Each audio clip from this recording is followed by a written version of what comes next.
आता एक महत्त्वाची बातमी राज्यातल्या मच्छीमार बांधवांसाठीची आहे, ती म्हणजे मच्छीमार बांधवांसाठी एक महत्त्वाचा निर्णय झालेला आहे। मत्स्य व्यवसायाला आता शेतीचा दर्जा, कृषीचा दर्जा प्राप्त होणार आहे आणि कृषी सवलती दिल्यानं मत्स्य व्यवसायात आता वाढ होणार आहे। मंत्री नितेश राणेंनी हा विश्वास व्यक्त केलेला आहे आणि त्यामुळेच आता राज्यातल्या 4,63,000 मच्छीमार बांधवांना याचा लाभ मिळण्याची शक्यता आहे।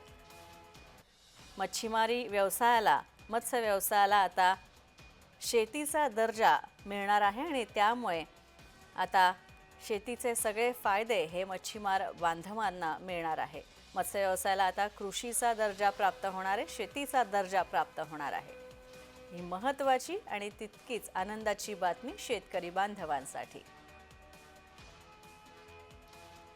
तर मच्छीमारांसाठी हा महत्त्वाचा निर्णय घेण्यात आलेला आहे। मत्स्य व्यवसायाला आता शेतीचा दर्जा प्राप्त होणार आहे। मत्स्य व्यवसायाला कृषीचा दर्जा देणं हा क्रांतिकारी निर्णय आत्ताच घेतलेला आहे। हा एक गेम चेंजर आहे, गेम चेंजर निर्णय झालेला आहे।